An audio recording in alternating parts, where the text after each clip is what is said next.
Ibu dibaca, Bu. Halaman 78, Bu.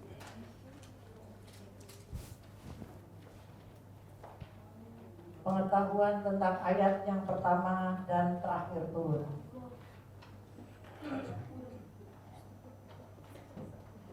Halaman 78. Ungkapan yang menyatakan bahwa Rasulullah Shallallahu Alaihi Wasallam menerima Al-Quran yang diturunkan kepadanya memunculkan kesan kuat adanya suatu kekuatan yang turun dari atas. Hal ini memberi gambaran adanya sesuatu yang telah turun dari tempat yang lebih tinggi. Juga betapa tingginya kedudukan Al-Quran dan betapa agung ajaran-ajarannya yang telah dapat mengubah perjalanan hidup manusia, menghubungkan langit dan bumi, serta dunia dan akhirat. Pengetahuan mengenai sejarah perundang-undangan Islam dari sumber pertamanya, yaitu Al-Quran, akan memberikan kepada kita suatu ilmu tentang pentahapan dalam hukum dan penyesuaiannya dengan keadaan tepat di mana hukum itu diturunkan, tanpa menimbulkan perbedaan antara yang lalu dengan yang akan datang. Masalah seperti ini memerlukan suatu kajian tentang apa yang pertama kali turun dan apa yang terakhir kali. Dan kajian seperti itu juga menuntut adanya pembahasan mengenai segala perundang-undangan ajaran-ajaran Islam, seperti makanan, minuman, peperangan, dan lain sebagainya. Para ulama mempunyai banyak pendapat dalam masalah ayat apa yang pertama kali diturunkan dan apa yang terakhir. Di sini akan kami paparkan dengan singkat, kemudian kami tarjihkan mana yang lebih kuat. Yang turun pertama kali, satu pendapat yang paling sahih mengenai yang pertama kali turun ialah firman Allah. Bacalah dengan menyebut nama Tuhanmu yang telah menciptakan. Dia telah menciptakan manusia dari segumpul darah. Bacalah dan Tuhanmu lebih pemurah, yang mengajar manusia dengan perantaraan kalam. Dia mengajarkan kepada manusia apa yang dia ketahuinya. Al-Alaq 1-5.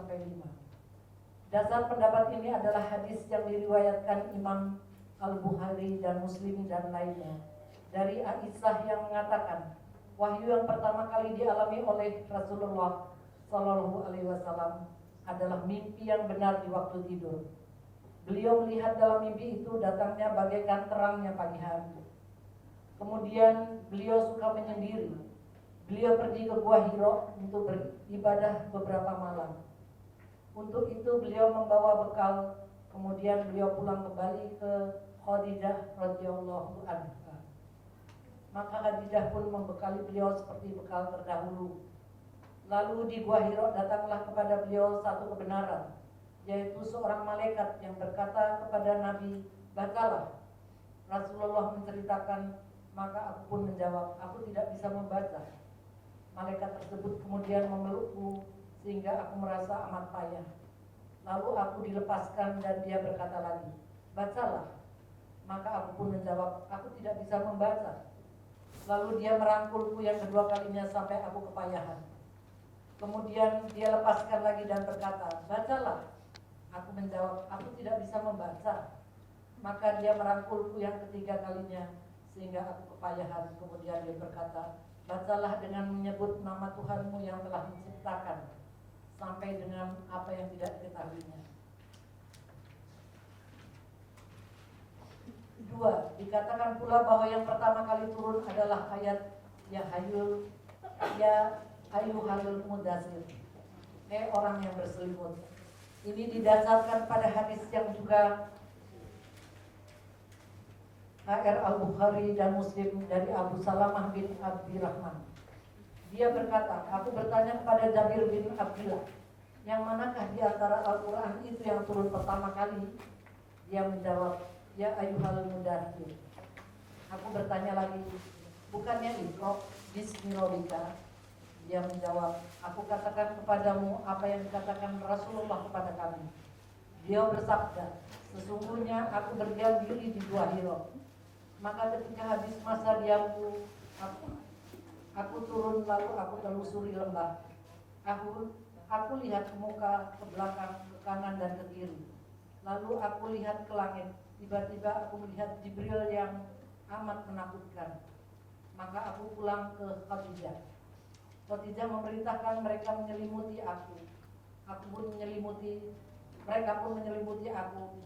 Lalu Allah menurunkan, wahai orang yang berselimut, bangkitlah dan berilah peringatan. Hadis Jabir ini dapat dijelaskan bahwa pertanyaan itu mengenai surat yang diturunkan secara penuh. Jabir menjelaskan bahwa surat Al-Mudaththir lah yang turun secara penuh sebelum surat Iqra, Al-Alaq selesai diturunkan semuanya. Sebab yang turun pertama kali dari surat Iqra itu hanyalah permulaannya saja. Hal yang demikian itu juga diperkuat oleh hadis Abu Salamah dari Jabir yang terdapat dalam Sahih Al-Bukhari dan Muslim. Jabir berkata, aku mendengar Rasulullah Shallallahu Alaihi Wasallam ketika beliau berbicara tentang masa diturunkannya wahyu. Beliau berkata, ketika aku berjalan, aku mendengar suara dari langit. Lalu aku angkat kepalaku. Tiba-tiba aku melihat malaikat yang mendatangiku di gua Hiro itu, duduk di atas kursi antara langit dan bumi. Aku pun segera pulang dan aku berkata, selimutilah aku. Maka mereka pun menyelimuti aku. Lalu Allah menurunkan, ya ayyuhal mudaththir. Ya, cukup, Bu. Bismillahirrahmanirrahim. Assalamualaikum warahmatullahi wabarakatuh. Alhamdulillahirabbil alamin wa bihi nasta'inu ala umuri dunya waddin. Wassalatu wassalamu ala asyrafil anbiya'i wal mursalin nabiyina Muhammadin wa ala alihi wa sahbihi ajma'in. Ya ayyuhalladzina amanu taqullaha haqqa tuqatih wa la tamutunna illa wa antum muslimun. Subhanaka la ilma lana illa ma 'allamtana innaka antal alimul hakim. Amma ba'd. Bapak Ibu jemaah yang dirahmati oleh Allah Subhanahu wa taala. Siang hari ini kita akan melanjutkan kajian tentang ulumul Quran, ilmu Al-Quran, untuk menjadikan bekal kita di dalam berusaha menjalankan hidup ini berdasarkan petunjuk dari Allah Subhanahu wa taala. Karena orang yang hidup tidak mengikuti petunjuk Allah itu pasti akan salah jalan. Dan terlalu banyak kita melihat contohnya dalam kehidupan umat manusia. Dari 7 miliar manusia sekarang yang hidup di muka bumi ini, hanya 1/4-nya saja yang mau berpegang dengan Al-Quran. Artinya setiap 4 orang ada 1 orang Muslim. Dan tentunya seorang Muslim senantiasa panduannya adalah Al-Quran, bukan pikirannya, bukan budayanya, bukan pedoman-pedoman yang lainnya, tetapi yang pertama adalah Al-Quran. Karena Allah mengatakan wa'tasimu bihablillahi jami'a wa la tafarraqu. Ya, kalian harus berpegang dengan Al-Quran dan jangan berpecah belah. Nah, karena itu tentu akan beda bagaimana cara hidupnya orang Muslim dengan cara hidupnya orang non-Muslim. Ya, orang Muslim karena mengikuti panduan Allah, maka baik keyakinannya, ucapan maupun perbuatannya akan mengikuti ketentuan Allah. Itulah yang disebut dengan sibghah. Apa, Bu? Sibghah. Apa itu sibghah? Celupan warna. Jadi hidupnya itu diwarnai oleh celupan Allah, yaitu Al-Quran. Ya. Dan wa nahnu lahu abidun, kami terus senantiasa hidupnya untuk beribadah kepada Allah, bukan untuk yang lainnya. Banyak orang-orang non-Muslim hidupnya bukan untuk Allah, hidupnya untuk hawa nafsunya, untuk perusahaannya, ya, untuk negerinya, untuk keluarganya, bahkan tidak jarang hanya untuk foya-foya. Seperti kata Allah, walladzina kafaru yatamatta'una wa ya'kuluna kama ta'kulul an'am wan naru maswal lahum. Ya, orang-orang kafir itu hidupnya hanya senang-senang, makan-makan persis seperti binatang ternak.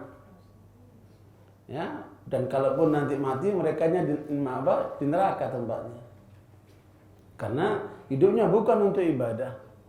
Dan ini tentunya salah jalan. Hidup seperti ini pasti menderita.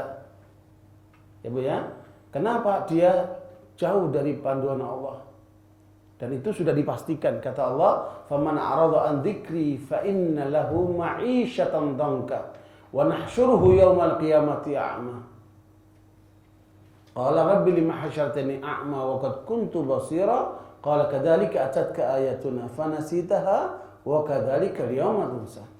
Maka kata Allah, siapa yang berpaling dari petunjukku, dari Al-Qur'anku, maka pasti hidupnya gelap gulita. Itu sudah bisa dipastikan.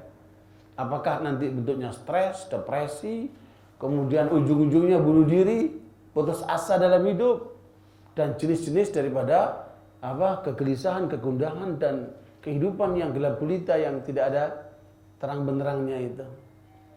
Meskipun duitnya banyak, asetnya melimpah, karena itu bukan jaminan orang itu bisa bahagia, karena dia dalam kegelapan. Sekarang umpamanya contoh, ketika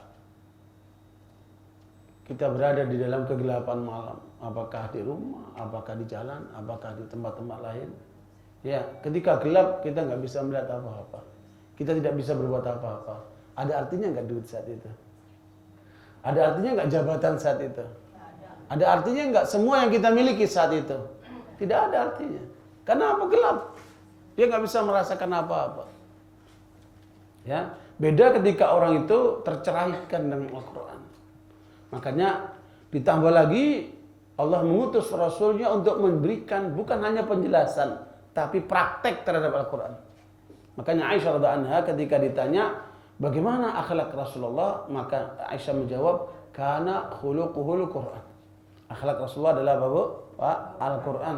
Sehingga karenanya kalau ingin tahu bagaimana pemahaman dan praktek Al-Quran, harus merujuk kepada Nabi Muhammad sallallahu alaihi wasallam. Sehingga beliau katakan, taraktukum alal mahajjatil bayda, lailuha kanahariha, la yazighu anha illa halik, sallallahu alaihi wasallam. Nabi mengatakan, aku tinggalkan kalian berada di atas hujjah, argumentasi yang terang, malamnya seperti siangnya. Ya, kalau orang siang bisa terang nggak pakai lampu, kalau malam pakai lampu. Kita ditinggalkan oleh Rasulullah dalam keadaan terang benderang, meskipun di waktu malam. Ya, makanya kenikmatan orang Islam itu karena mereka punya petunjuk Al-Quran yang lengkap. Tidak ada kelengkapan seperti Al-Quran. Bahkan jutaan orang-orang Muslim termasuk anak-anak banyak yang hafal Quran. Terjadi dialog dalam perdebatan antara Muslim dan Kristen di Indonesia. Ketika pihak Muslim mengatakan, coba kalian lihat orang-orang Islam itu jutaan yang banyak hafal Quran. Ada enggak orang Nasoro yang hafal Quran, hafal Bible? Ada enggak orang Nasoro yang hafal Bible? Kata pendeta itu, ya kan Al-Quran tipis, kalau Bible tebal. Ya, bagaimana dibilang tipis? Ya, ada 6.236 ayat. Ya. Sementara Bible itu ada 600 kitab gitu. Kemudian di situ ada mantan pendeta juga yang sudah masuk Islam. Dia bilang begini aja, Pak Pendeta. Ya, kami orang Islam banyak yang hafal Quran. Tapi saya nggak yakin di antara kalian ada yang hafal Bible. Kalau ada dari kitab-kitab Bible itu, saya minta satu saja. Bapak-bapak para pendeta ini, tolong kalau Anda salah satu di antara Anda hafal Bible satu kitab saja. Dari sekian ratus kitab itu satu kitab saja. Saya keluar dari Kristen masuk, saya keluar dari Islam masuk Kristen lagi. Berani banget ini orang. Ya, orang-orang Muslim di situ udah ketar-ketir aja. Jangan-jangan ada yang hafal itu kan dari pihak bawah pendeta itu. ternyata tidak ada satupun yang hafal. Ya Bu, tidak ada satupun yang hafal dari para pendeta yang hadir itu. Dia turunkan lagi grade-nya. Sudah begini saja. Nggak usah satu kitab. 1 lembar saja. Tapi bolak-balik. Kalau kalian hafal Bible 1 lembar bolak-balik, saya keluar dari Islam, saya masuk Kristen lagi. Wah, tambah keringetin semua itu orang Islam itu. Wah, jangan-jangan ini ada yang hafal ini. Kenapa? Takut. Ini mengorbankan akidah ini. Ya. Ternyata tidak ada satupun yang hafal. Meskipun hanya 1 lembar. Subhanallah. Ya. Karena memang itulah buatan manusia. Ya, tidak ada satu cetakan kecuali ada tambahan, pengurangan. Kalau ini dari mulai turun sampai sekarang, sampai akhir zaman, ya tidak akan ada perubahan. Satu kali di masa Harun Ar-Rasyid ada seorang Yahudi ikut dalam pertemuan umat Islam. Tapi penampilannya bukan seperti orang Islam. Ditanya, kamu siapa? Saya seorang Yahudi. Kenapa kamu di sini? Ya, saya mau ngikutin saja cara umat Islam. Udah, kamu nggak usah di sini. Kamu pelajari dulu. Ya, kamu seorang Yahudi, pelajarilah agama Yahudi itu. Kemudian bandingkan dengan Islam, bandingkan dengan Kristen. Kalau kamu sudah mantap, kamu datang lagi. Ya, terserah kamu kapan mau kesini lagi. Akhirnya Yahudi itu pergi, dia mencoba untuk mengetes, ya, Bible-nya Old Testament, ya, perjanjian lama, yaitu Taurat. Sama dia dibikin cetakan baru, tapi ditambah dikurangi, ya, terus dijual kepada para rabi-rabi Yahudi. Ternyata habis manis, tidak satupun dibalikin. Karena mereka tidak tahu kalau itu ada penambahan maupun pengurangan. Kemudian berarti agama Yahudi ini masalah dari kitab sucinya. Yang kedua, dia bikin New Testament, perjanjian baru. Ya, Bible itu ada 2 isinya, Bu ya. Perjanjian lama dan perjanjian baru. Nah, kemudian dia bikin cetakan New Testament, perjanjian baru, kemudian ditambahin dan dikurangi, dijual sama pendeta-pendeta. Ternyata laku habis dan tidak ada satupun yang dikembalikan. Ya, berarti masalah ini dengan kitab suci orang Kristen. Kemudian dia masuk yang ketiga, dia bikin Quran. Dia cetak Quran, dia tambahin, dia kurangin. Beberapa eksemplar gitu dia jual ke tukang loak. Maka tukang loaknya sebelum dibeli dibaca di kotak, lihat, langsung ketahuan ini palsu. Kamu jangan macam-macam kamu dengan Al-Quran, ini palsu. Baru tukang loak saja sudah ketahuan, apalagi sama ulama. Ya, dari situ akhirnya dia masuk Islam. Dan itu perjalanan itu kira-kira 1 tahun. Penelitian dia itu dengan cara seperti itu dilakukan selama 1 tahun. Tahun berikutnya dia datang lagi ke pertemuan Harun Ar-Rasyid, ya, dengan penampilan dia sudah masuk Islam. Loh, kamu yang dulu ke sini, kenapa pakaian berubah? Karena saya sudah masuk Islam. Gimana ceritanya? Kemudian dia ceritakan itu. Ya, jadi saudara sekalian, makanya Al-Quran dijaga sama Allah. Inna nahnu nazzalna dzikra wa inna lahu lahafidun. Ya, Allah menurunkan Al-Quran, tapi juga Allah yang menjaganya. Tapi kitab-kitab suci yang lain sebelum Al-Quran itu oleh Allah diserahkan penjagaannya kepada umatnya.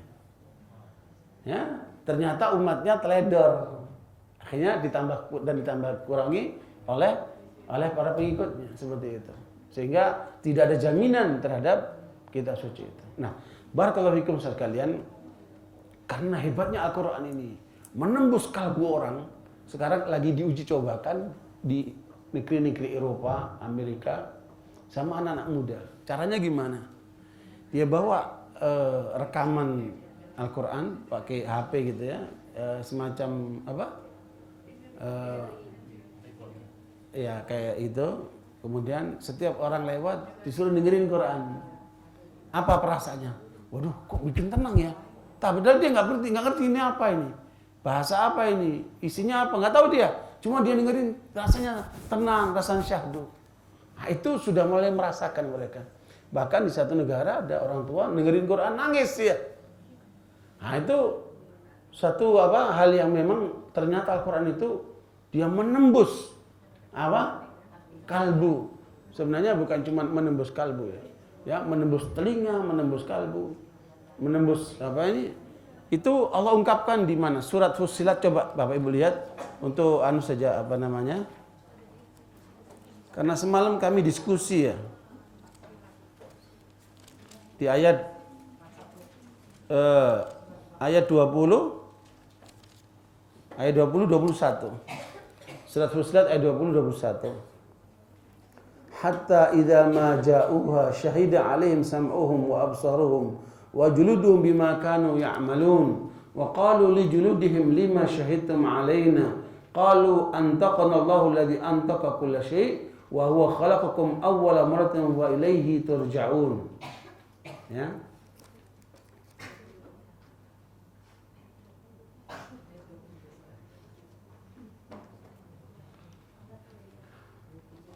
Ketemu? Dibaca terjemahannya.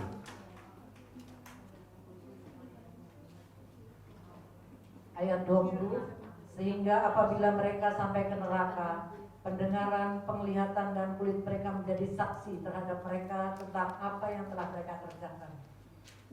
21, dan mereka berkata kepada kulit mereka, mengapa kamu menjadi saksi terhadap kami? Kulit mereka menjawab, Allah yang menjadikan segala sesuatu pandai berkata telah menjadikan kami pandai pula berkata. Dan dialah yang menciptakan kamu pada kali yang pertama dan hanya kepadanya lah kamu dikembalikan. Subhanallah. Telinga, mata, sampai kulit pun ikut berbicara, menjadi saksi. Ya, makanya Bapak Ibu janganlah dengar musik, dengarkan Al-Quran, karena ini akan jadi saksi nih. Ya, begitu pula anggota tubuh kita yang lainnya. Nah, Al-Quran ini kalau dibiasakan, diperdengarkan terhadap diri kita, ini akan mempengaruhi luar biasa. Tadi khutbah Jumat disampaikan bahwa orang yang biasa membaca Al-Quran akan terhindar dari penyakit pikun. Dan itu riwayat dari Ibn Abbas. Ya, itu akan menjauhkan orang dari pikun. Ya, tapi nggak usah nunggu tua dulu. Sekarang udah banyak orang yang muda sudah mulai pikun. Nah, barakallahu, karena itu Bapak sekalian perlu untuk terus menerus kita berinteraksi dengan Al-Quran, karena ini merupakan panduan kita, dan diantaranya kajian tentang ulumul Quran. Karena 5 kewajiban kita kepada Al-Quran. Saya hanya ingatkan lagi. Ada berapa? 5 kewajiban kita kepada Al-Quran. Yang pertama, membacanya. Itu jangan lupa, jangan ada sehari Bapak Ibu tidak baca Al-Quran. Tadi malam saya diskusi dengan seorang instruktur ruqyah di Malaysia. Dia termasuk terkenal di Malaysia. Itu ada penelitian, kata beliau, orang yang membaca Al-Quran sehari 3 jam, maka akan mematikan sel-sel jahatnya. Subhanallah itu. Ya. 3 jam. 3 jam dalam sehari, 3 jam dalam sehari itu akan bisa mematikan sel-sel jahat dalam tubuhnya. Nah, saya butuh itu hasil penelitiannya itu. Ya. Karena ternyata dalam tubuh manusia itu, Bu, ya, dari ada sperma sampai kepada kromosom sampai kepada gen, dan sampai yang paling dalam itu masih bisa mendengarkan Al-Quran itu. Karena itu merubah fitrah, ya. Itu fitrah itu dari situ tuh posisinya. Jadi makanya orang kalau dibiasakan membaca Al-Quran, yang muncul adalah fitrahnya itu. Fitrah manusia ada berapa? Ada 3. Fitrah manusia ada berapa, Bu? Ada 3. Makanya orang yang nggak benar itu pasti dia melenceng dari fitrahnya. Ya, yang pertama dia butuh agama, dia butuh Allah.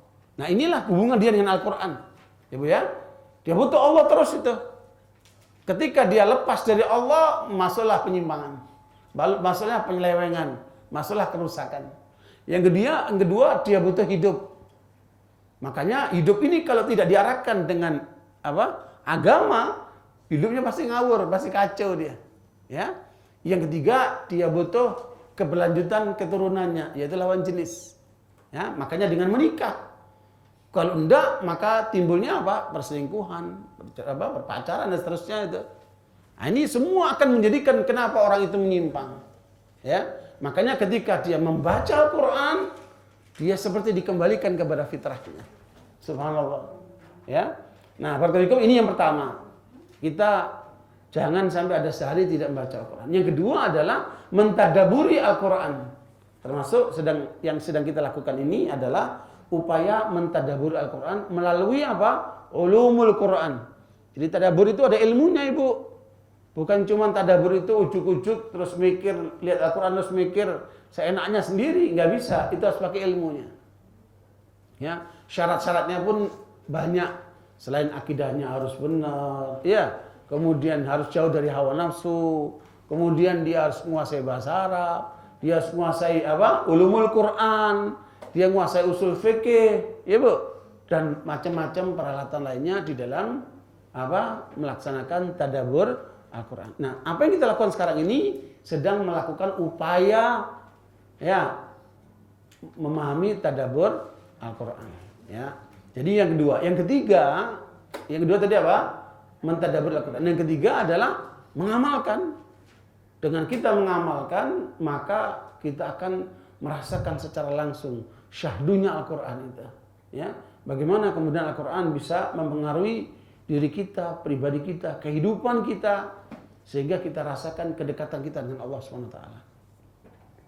Sehingga kalau orang itu mempraktikkan Al-Quran, dia akan nggak bisa terpengaruh dengan pola-pola yang lainnya. Ya, ini banyak orang hafal Quran, tapi dia nggak mempraktikkan Quran. Banyak MTQ diadakan untuk mempertandingkan suara bacaan Quran, tapi di situ banyak maksiat, pelanggaran terhadap Al-Quran. Nah, ini salah kan? Makanya praktek Al-Quran harus diusahakan semaksimal mungkin. Kemudian ketiga, yang keempat, yaitu mendakwahkan Al-Quran, mengajak orang kepada Al-Quran. Ya, ajarkan Al-Quran, sampaikan Al-Quran. Ya, khairukum man ta'allama Al-Qur'ana wa 'allamah. Kata Nabi, sebaik-baik kalian orang yang belajar Al-Quran dan mengajarkan Al-Quran. Ini harus terus-menerus dilakukan, Ibu. Kalaupun kita nggak mampu, paling nggak kita biayai. Ya, kita biayai, ada orang yang menggiatkan kajian Al-Quran, pendidikan Al-Quran, hafal Al-Quran dan seterusnya seperti itu. Nah, alhamdulillah sekarang ini sudah banyak rumah-rumah Al-Quran. Di daerah kami ada seorang ibu dengan gerakan ibu-ibu yang lainnya sudah membuat 13 rumah Al-Quran. Ya, dan hati-hati, Syiah pun bikin juga. Syiah bikin namanya rumah Quran dan hadis. Jami'atul Mustafa namanya. Rumah Quran dan hadis Jami'atul Mustafa. Nah, itu sudah diadakan di banyak daerah itu. Sangat menyesatkan. Ya, kalau orang nggak tahu kalau itu Syiah, ternyata Syiah itu. Nah, ini harus hindari. Nah, ini yang keempat. Yang kelima, dan ini yang masih jauh, yaitu berhukum dengan Al-Quran. Ya, meskipun kalaupun secara negara kita belum menjadikan Al-Quran itu pedoman negara, minimal menjadi pedoman keluarga, ya, pedoman masyarakat, pedoman masing-masing kita untuk kita jadikan Al-Quran sebagai panduan kita. Ya, nah dengan 5 ini maka keterkaitan kita dengan Al-Quran akan terus bisa terjaga. Nah, apa yang kita sedang bahas adalah kaitan dengan tadabbur Al-Quran yang berkaitan dengan ulumul Quran.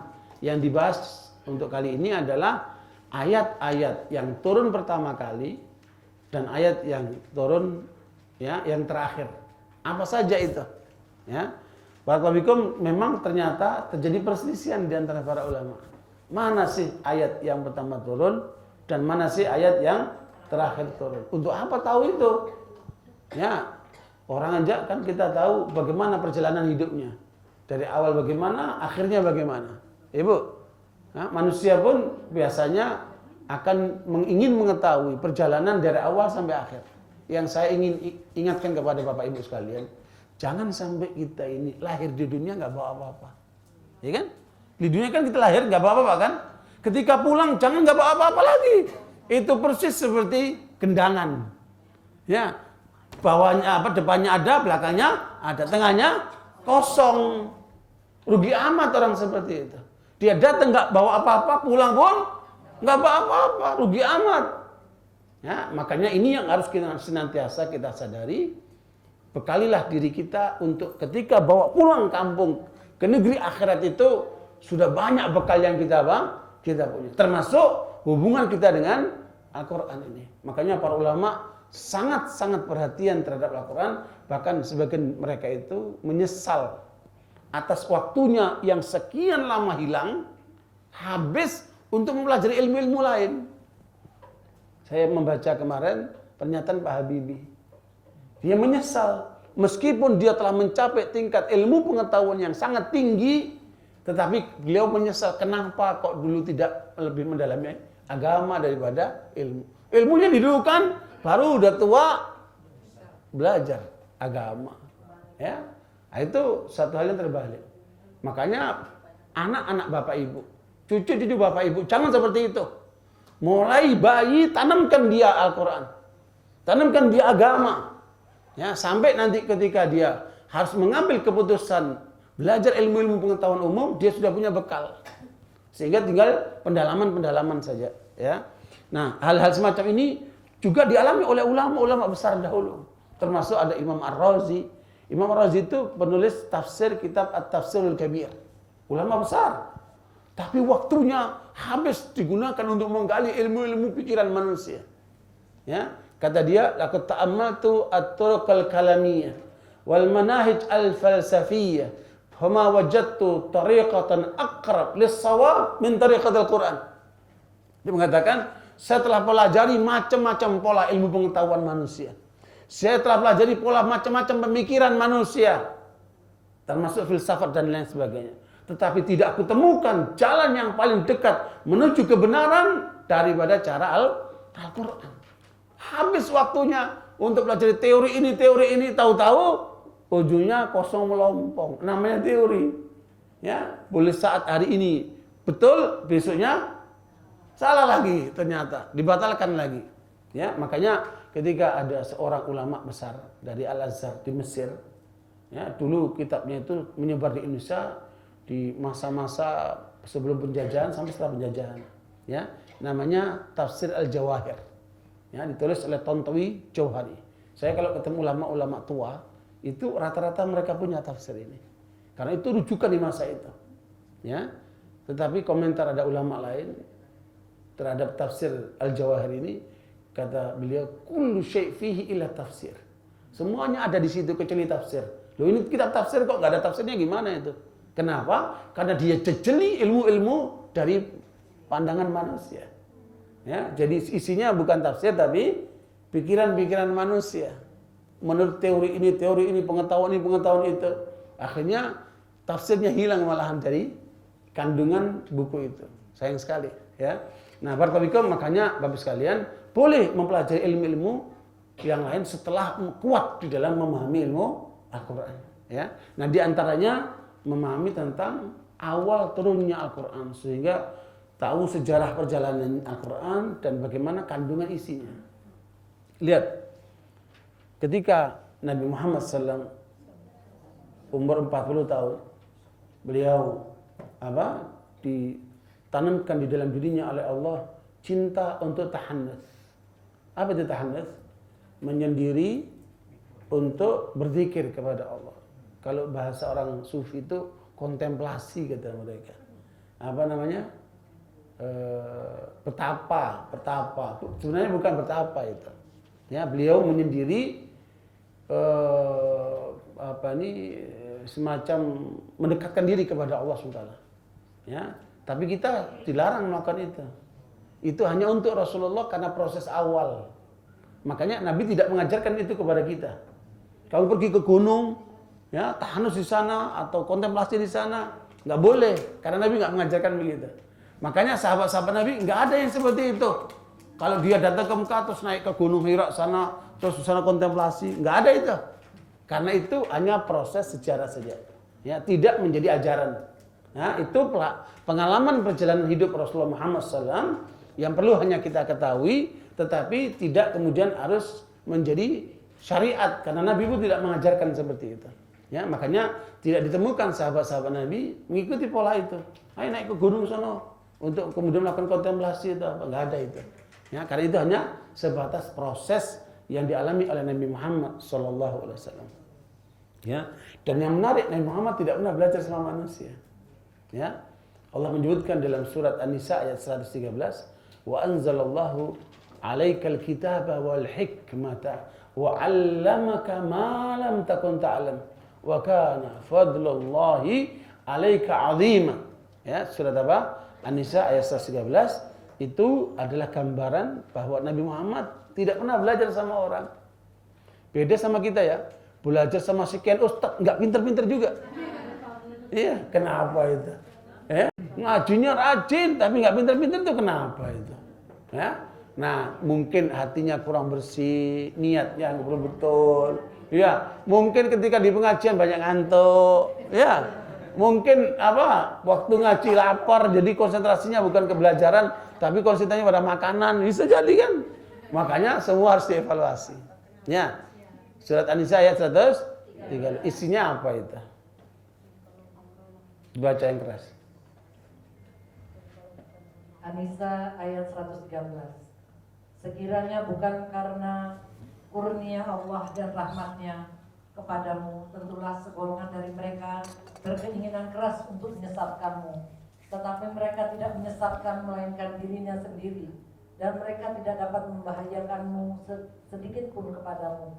Dan juga karena Allah telah menurunkan kitab dan hikmah kepadamu dan telah mengajarkan kepadamu apa yang belum kamu ketahui, dan adalah karunia Allah sangat besar atasmu. Subhanallah. Jadi itulah karunia Allah. Kalau karunia Allah diberikan kepada Nabi Muhammad, maknanya diberikan kepada siapa? Kita juga sebagai umatnya. Ya, makanya Nabi Muhammad itu jasanya lebih besar kepada kita daripada orang tua kita. Ya, Bapak Ibu besar nggak jasa orang tuanya kepada kita? Besar sekali. Ya, tetapi mereka jasanya adalah apa? Melahirkan, membesarkan. Hidayah itu dari mana asalnya? Dan Nabi Muhammad SAW ya, yang dibeturkan oleh Allah SWT kemudian diberikan kepada kita. Ya, sehingga karenanya jasa Nabi Muhammad jauh lebih besar daripada orang tua kita itu. Sehingga kita mencintai Rasulullah harus melebihi cinta kita kepada orang tua kita, anak kita dan yang lainnya. Nabi mengatakan la yu'minu ahadukum hatta akuna ahabba ilaihi min walidihi wa waladihi wan nasi ajma'in. Hadis Bukhari. Ya, Rasul mengatakan tidak beriman seorang dari kalian sampai menjadikan aku lebih dia cintai daripada orang tuanya, anaknya dan seluruh manusia. Ya, karena beliau telah berjasa besar memberikan petunjuk kepada kita. Dan sekalian, makanya para ulama mengatakan, ya, petunjuk yang diajarkan oleh Nabi Muhammad itu lebih berharga dari air yang kita minum, lebih berharga dari oksigen yang kita hirup, lebih berharga dari makanan yang kita makan. Kenapa? Kalau nggak dapat air, nggak dapat oksigen, nggak dapat makan, maksimal mati. Tapi kalau tidak dapat petunjuk Nabi Muhammad SAW, yang terjadi apa? Kehancuran dunia dan akhiratnya. Ya, rugi dunia dan akhiratnya.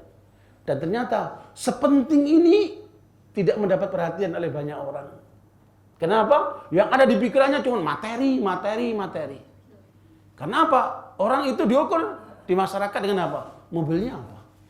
Ya, tasnya apa? Branded atau tidak?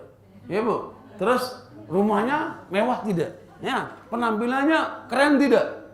Yang diukur orang itu apa? Hanya sebatas materi. Jabatannya dia apa? Ya, jarang yang perhatikan masalah apa, Bu? Agamanya. Nggak usah jauh-jauh deh. Nanti ibu kalau punya anak, waktunya nikah, coba nyari anaknya orang. Ya, ibu mintain anaknya orang itu. Yang tanya pertama apa? Kerjanya apa? Nah itu kan salah kaprah itu.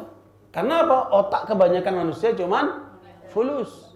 Ya, urusannya cuman materi. Padahal materi bukan segala-galanya. Itu hanya sebatas wasilah saja. Sarana saja. Makanya ada seorang analis Fox mengatakan Amerika, Eropa, Jepang, Rusia, dan seluruh kekuatan yang ada, India dan sebagainya, yang non-muslim itu, mereka punya materi, mereka punya teknologi. Ya, mereka punya materi, mereka punya teknologi. Tapi umat Islam punya apa? Umat Islam punya oil, minyak, kata mereka, kata si penanis ini, dan punya God, Tuhan, yaitu melahirkan faith, keimanan. Dia bilang, keimanan inilah yang menjadikan kekuatan umat Islam. Yang itu tidak mungkin bisa dikalahkan oleh materi. Orang boleh dibeli barangnya, tapi tidak bisa dibeli imannya. Kalau melihat kekuatan ini, umat Islam tidak akan terkalahkan. Ini analis Fox mengatakan begitu.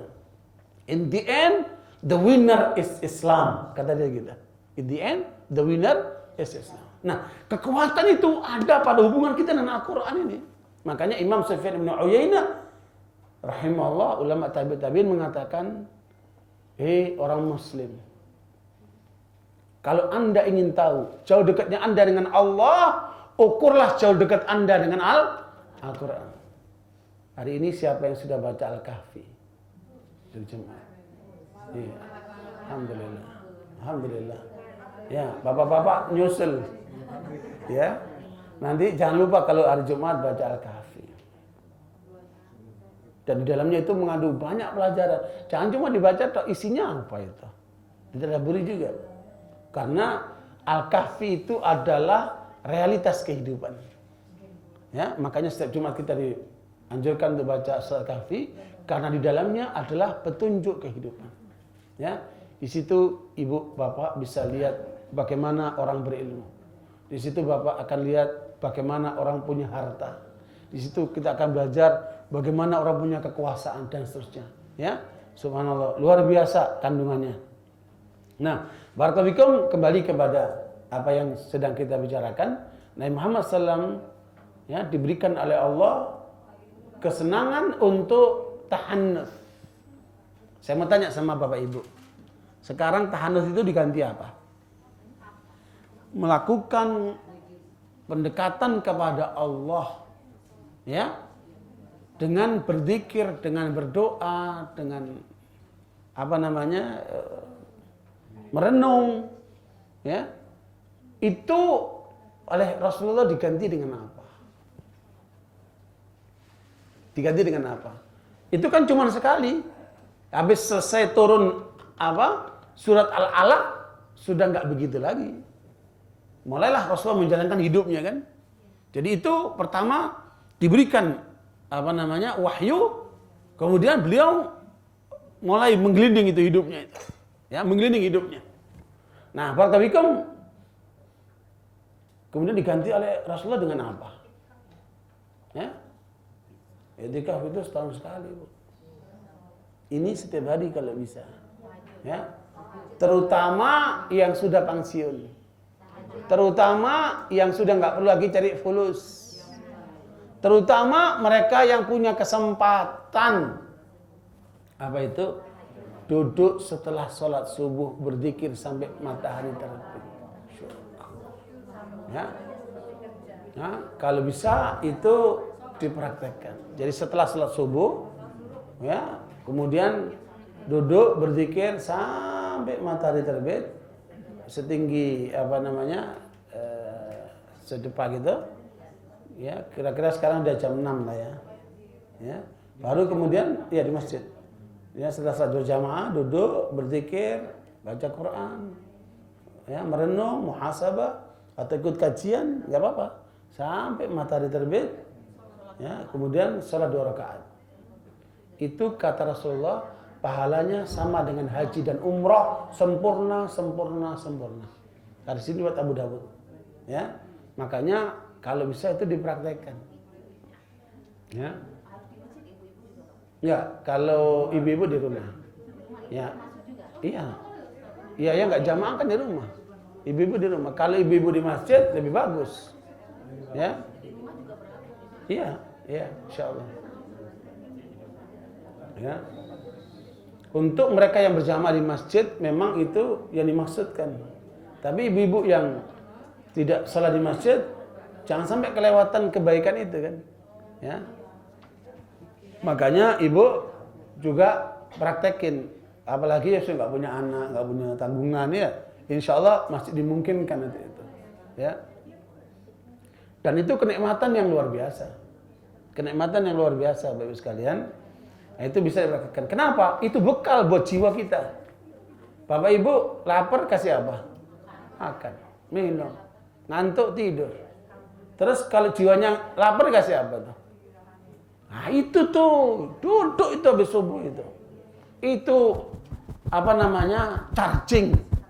Ya, buat apa? Buat jiwa kita itu luar biasa. Ya.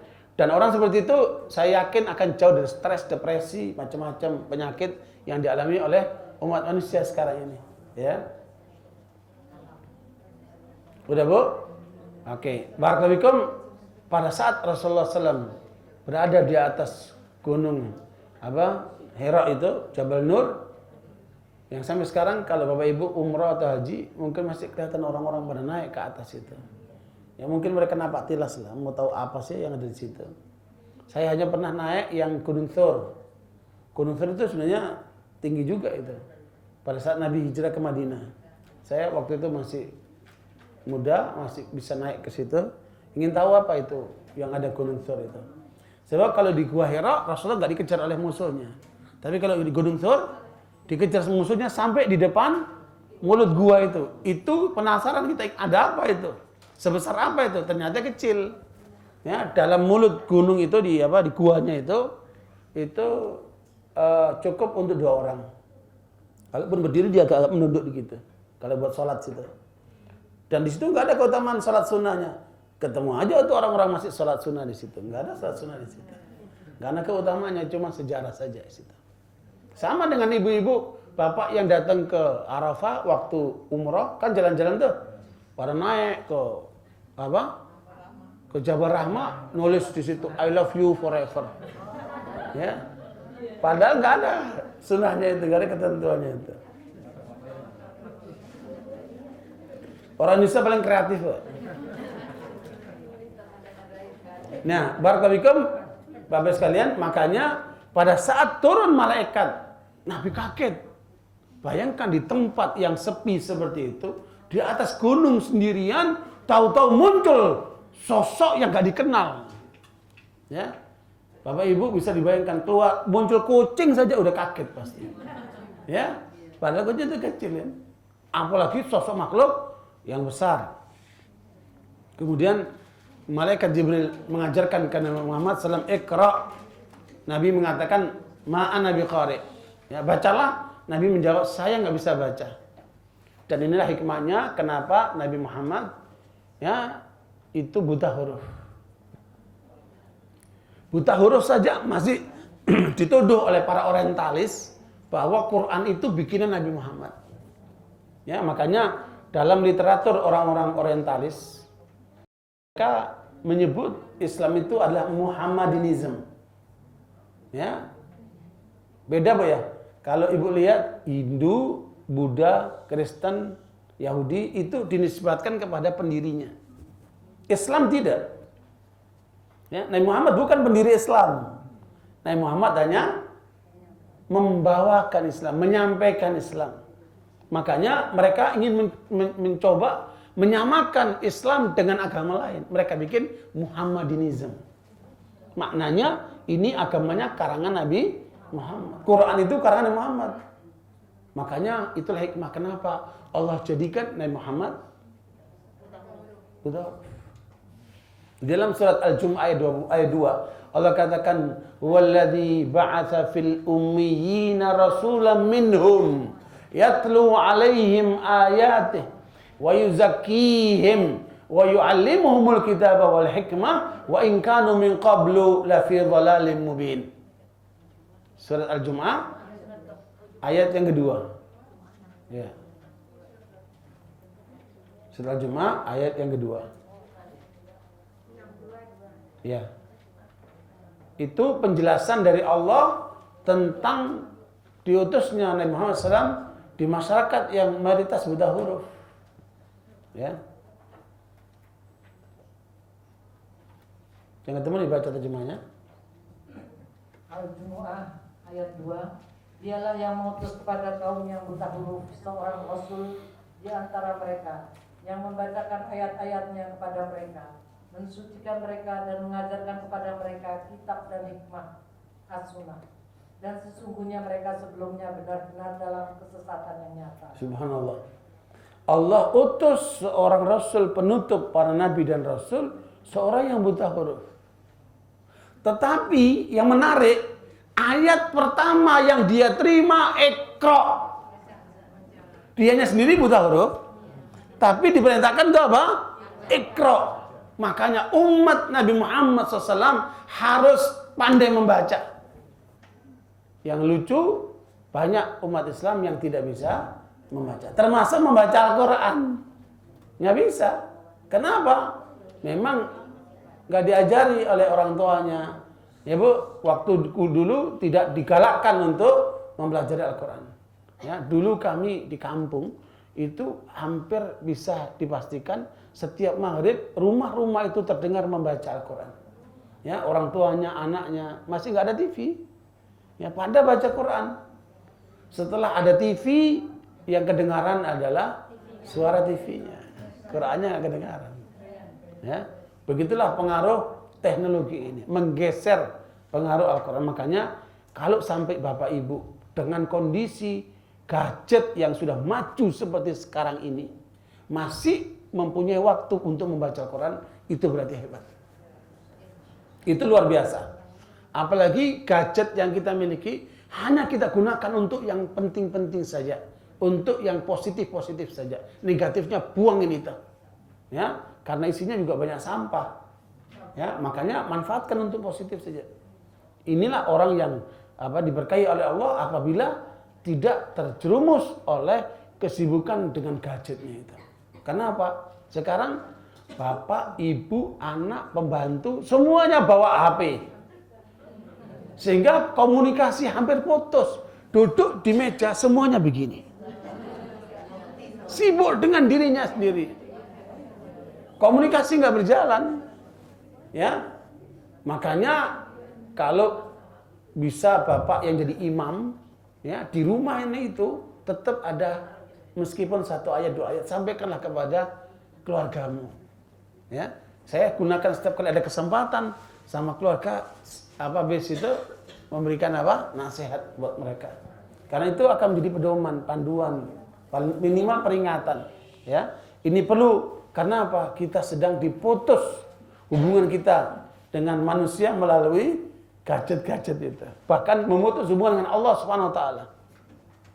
Baru bangun udah lihat SMS, lihat WA, lihat ini. Ya, mau tidak begitu. Ya, jadi memang musibah terbesar sekarang ini adalah gadget-gadget itu. Ya, tapi bagaimana kita jadikan itu karunia, jangan jadi musibah. Yang harus kita syukuri sehingga kita polakan untuk dakwah, untuk yang positif. Oke. Nah, barakallahu Bapak sekalian, jadi ayat yang pertama justru Iqra. Iqra itu banyak suruh baca. Membaca itu ada 2. Ya, membaca itu apa? Ada 2. Membaca Al-Quran, ya, dan itu Bapak Ibu harus tetap dijadwalkan. Ya, kalau bisa sehari 1 juz lah. Kalau bisa 10 juz. Yaitu kalau imannya bagus. Ya, antara 1 sampai 10 juz. Ibu. Dan itu akan sangat berpengaruh kepada jiwa kita, Ibu. Ya, termasuk tadi membuang pengaruh sel-sel jahat tadi, insyaallah. Yang kedua, membaca fenomena alam. Membaca kehidupan. Wah, luar biasa. Bapak Ibu ketika kuliah, ketika sekolah, itu teori-teori yang diberikan sedikit. Ya, kunci-kunci yang kita dapat ketika kuliah sampai S1, S2, S3 itu paling banter 15% ilmunya. Selebihnya di mana? Kuliah kehidupan. Ya, lihatlah alam semesta ini. Ya, lihatlah hamparan ciptaan Allah ini, luar biasa. Ibu kalau merenungkan bagaimana kunang-kunang, ya, makhluk Allah yang kecil bisa membawa listrik yang sedemikian itu, nyala di mana-mana, itu luar biasa. Ya, mungkin ahli listrik bisa menjelaskan itu. Apa yang dibawa oleh kunang-kunang itu? Ya, kok bisa nyala seperti itu? Ya, kalau kita bisa buat nyala, lampu kita masih butuh macam-macam ya, baterai lah macam-macam ya. Itulah ciptaan Allah. Ibu bisa bayangkan bagaimana buah-buahan itu tumbuh dari satu sumber yang namanya air.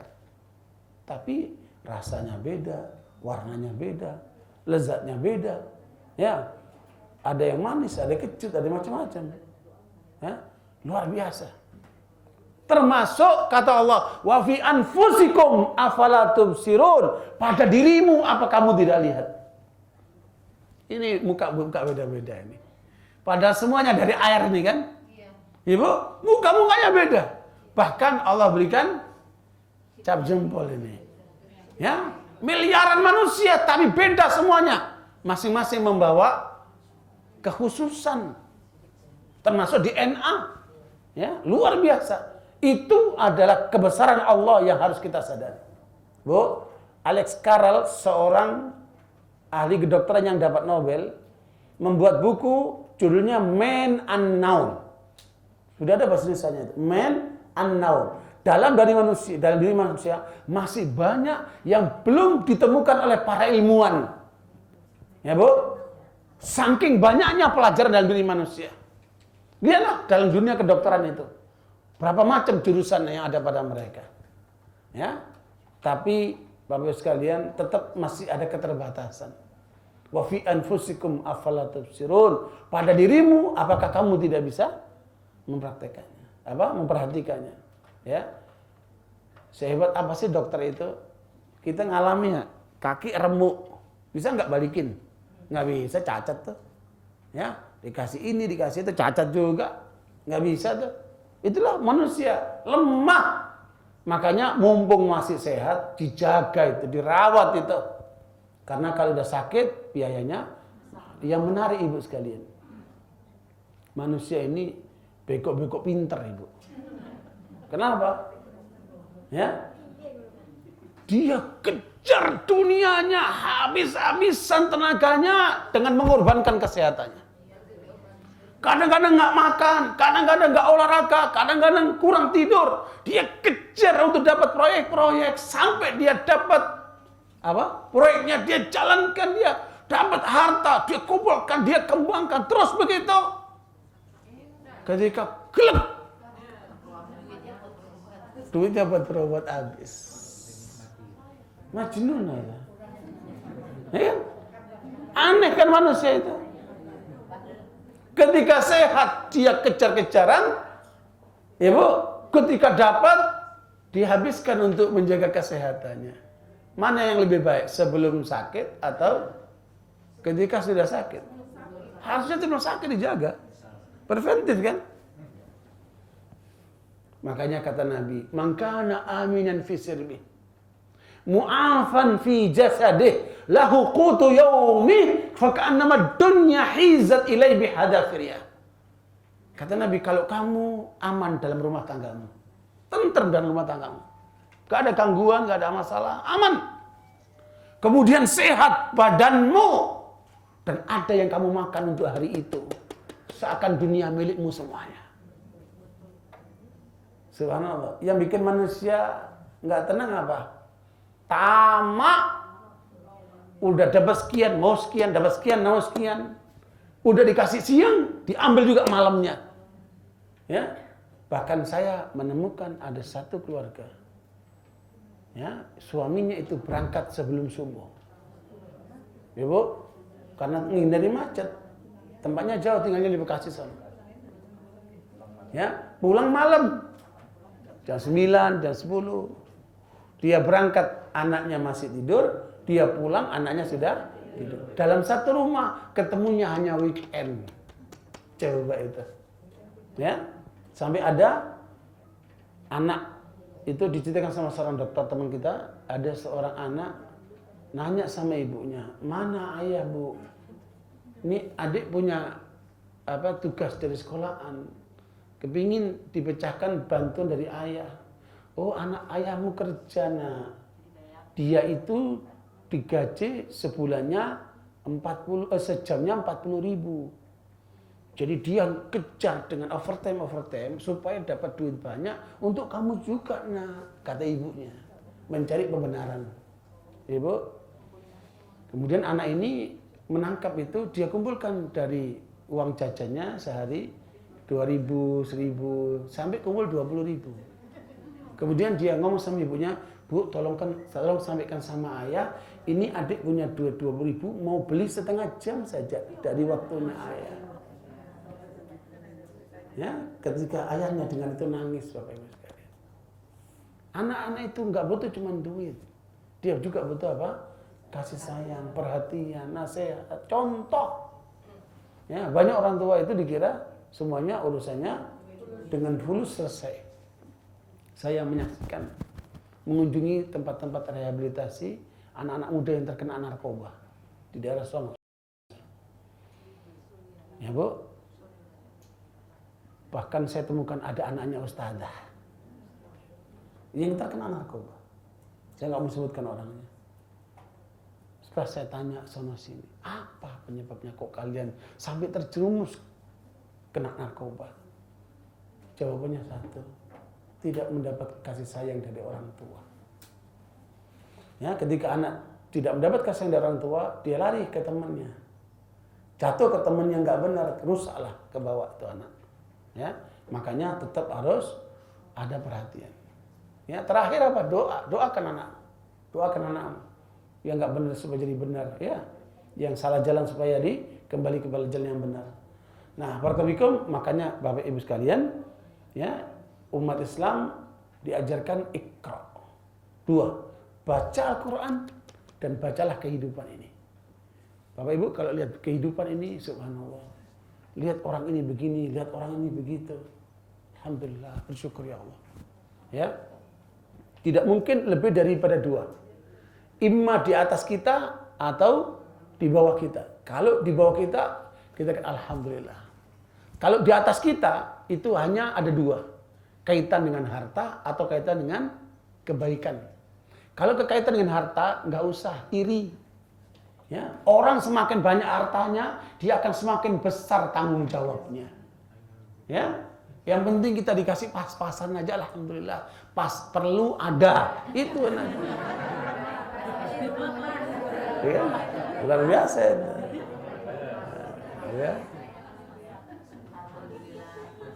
Nah, yang kita kalau melihat di atas kita amalnya lebih, ini bagaimana kita bisa mengejar dia? Kenapa dia bisa? Saya tidak bisa. Itu yang harus dikejar Bapak Ibu sekalian. Ya. Kita kadang-kadang bukan hasad, namanya ghibthah. Kalau iri dalam kebaikan namanya apa? Ghibthah, dan itu dibolehkan. Tapi kalau iri dalam hal yang harta tadi dan tujuannya untuk hilang dari nikmat orang itu, maka ini adalah dilarang. Namanya hasad, ya, iri. Ya, beda. Kalau ghibthah itu kita ingin mencapai seperti dia, tapi kita nggak berharap itu hilang dari dia. Tetap itu, cuman dia memotivasi kita kan dengan cara itu. Makanya milieu itu sangat membantu. Nah, Bapak Ibu sekalian, orang mukmin dengan mukmin yang lainnya, orang mukmin dengan milieunya seperti ikan dengan air. Ketika ikan lepas dari air gimana? Ngapa? Ya, nggak usah jauh-jauh. Ibu-ibu yang ada di sini yang suka pengajian di sini. Ketika pergi keluar kota, keluar negeri, suasananya beda. Apa yang kita rasakan? Rindu suasana seperti ini. Ketika pengajian, ketika ketemu dengan teman, makan bareng-bareng. Subhanallah itu karunia yang luar biasa. Ya. Nah, barakallahu makanya Iqra di sini adalah perlu untuk senantiasa kita perhatikan. Padahal apa Ibu? Coba perhatikan. Iqra itu apa? Perintah. Kok sholat dijalankan? Ya, perintah puasa dijalankan, perintah berjilbab dijalankan, kok perintah Iqra-nya nggak dijalankan? Ternyata banyak orang salah. Ini perintah loh ini. Iqra ini perintah pertama kali datang dari Allah SWT. Harusnya seluruh umat Islam jago baca. Kalau orang jago baca, pasti dia jago ilmu pengetahuan. Ya, orang yang jarang baca itulah ilmunya pasti minim. Tapi kalau banyak baca, pasti apa? Pasti banyak ilmunya dia. Ya. Makanya peradaban manusia berawal dari membaca sekalian. Ya, pengetahuan manusia akan berawal dari membaca. Tetapi tidak sebatas membaca. Bismi rabbikal ladzi khalaq. Jangan membaca lepas dari Allah. Ya, setiap baca pengetahuan, baca Al-Qur'an, baca alam semesta, bacalah terkait dengan Allah. Subhanallah. Maha suci Engkau, ya Allah. Ya, Allahu Akbar. Engkau maha besar, ya Allah. Ya. Makanya semakin orang itu banyak membaca, dia semakin membesarkan Allah Subhanahu wa taala. Iqra bismi rabbikal ladzi khalaq. Ya. Karena Allah yang menciptakan, maknanya apa? Makanya Ibu perhatikan. Bukan mengatakan iqra bismi ilahikal ladzi khalaq. Ya, Bu? Kenapa, Ibu? Yang belajar tauhid pasti tahu ini. Kenapa Allah katakan iqra bismi rabbika, rabbika, Tuhanmu, Rabb, rububiyah. Kenapa? Dia menciptakan. Ya, Bu ya? Dia juga yang memiliki dan dia juga yang mengatur. Jelas, Bu? Rabb itu adalah dia apa, Bu? Yang menciptakan, dia yang memiliki, dia yang mengatur. Ibu milik siapa? Bukan milik orang tuanya. Bukan milik suaminya. Saking begitu cintanya sama suaminya, nama suaminya disebutkan. Ibu siapa? Ibu Hasan. Ibu siapa? Ibu Umar. Ibu siapa? Ibu Rodi. Ibu siapa? Namanya dihilangkan. Yang dibawa nama suaminya. Tuh suami memang lahirin gimana? Tuh suami memiliki gimana itu? Nah, ini kan salah kaprah. Ya. Mendingan Ummu Hasan, Ummu Umar, Ummu Rudi. Bisa ya? Ya, ibunya anaknya kan. Lah suami suatu saat bisa lepas tuh. Kalau lepas nanti gimana? Ngapusnya susah. Iya, kalau udah lepas ngapusnya susah. Tapi kalau namanya anak, nggak ada mantan anak kan? Mantan suami masih mungkin ya. Subhanallah. Nah, itu kalau ikuti pola-pola umat lain, ya ke bawah, ya ke bawah. Umat lain itu pakai nama suaminya, nama istrinya hilang. Kita enggak, ya kita pakai nama Ummu Fulana. Ibunya apa? Bapaknya fulan. Itu luar biasa. Karena nggak hilang tuh. Ya. Atau nama saja sendiri. Nggak usah pakai embel-embel yang lainnya. Pakai aja nama sendiri yang dikasih sama orang tua itu. Ya. Subhanallah. Makanya ini yang harus kita sadari. Kita milik Allah. Makanya ketika disuruh berjilbab, jilbab. Disuruh salat, disuruh zakat, disuruh membaca, bacalah. Karena sami'na harusnya begitu. Khalaqal insana min 'alaq. Allah memberitahukan asal usul kita. Allah yang menciptakan kita, tapi kita diciptakan dari apa? Segumpal darah. Alaq ini adalah dari spermatozoa yang kemudian diovulasi, kemudian apa, Bu? Menempel di dinding rahim. Ya. Jadi ternyata setelah saya pelajari tentang infertilisasi, mengapa ada orang yang mandul? Ya, Bu, mandul ini bisa karena suami, bisa karena istri, tetapi terbanyak karena suami.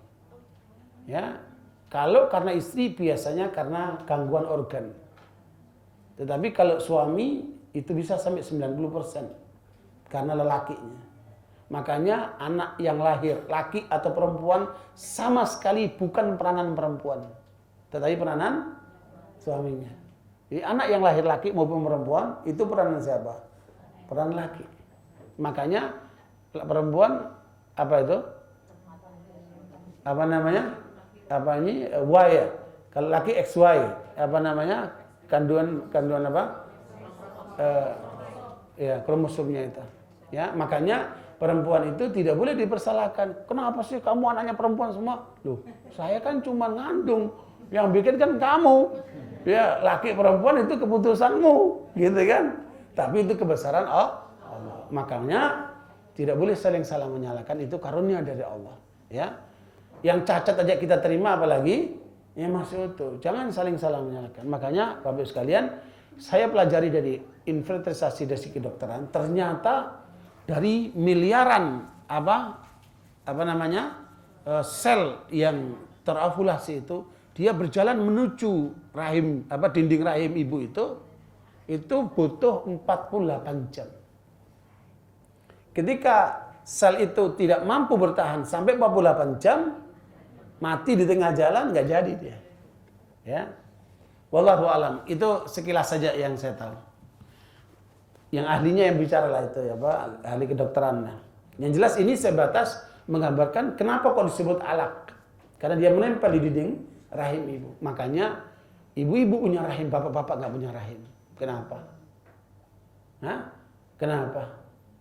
Ya, di dalam hadis qudsi, di dalam hadis qudsi, di dalam hadis Al-Adabul Mufrad, Allah yang menanamkan rahim di dalam diri ibu itu karena itu diambilkan dari nama Rahman. Ya. Rahim itu diambil dari nama Rahman Allah. Makanya kasih sayang ibu di atas kasih sayangnya bapak. Tapi kalau ibu jahat sama anaknya, itu berarti harus ganti jadi bapak. Ya. Ibu itu dikasih rahim supaya kasih sayangnya itu lebih dari bapak-bapak. Makanya lihat bagaimana perhatian bagian bapak ibu kepada anaknya lebih banyak mana? Ibunya. Karena itu rahim yang tertanam di dalam diri ibu itu. Udah gitu ada ibu yang dicopot rahimnya. Dibuang rahimnya. Kejem banget itu kan. Namanya apa itu? Vasektomi atau tubektomi itu? Hah? Tubektomi. Steril ya. Ya, kecuali kalau itu membahayakan bagi ibu itu berdasarkan keputusan dokter ya. Bukan kemudian keinginan sendiri untuk menghilangkan itu. Ya. Nah, barakallahu Allah ulangi lagi ibu. Iqra wa rabbukal akram. Makanya membaca harus selalu dikaitkan dengan Allah. Ya. Dan barangkali ibu perlu diingatkan, membaca itu pakai apa? Pakai mata. Bukan pakai telinga. Ya, Bu? Membaca pakai mata. Sementara orang kita itu ngantuan. Baca dikit. Ngantuk.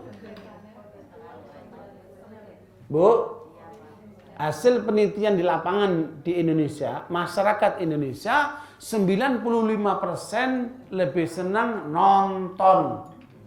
Yang baca cuma 5%. Itulah disebut dengan educated people. Manusia yang terpelajar itu tandanya banyak baca.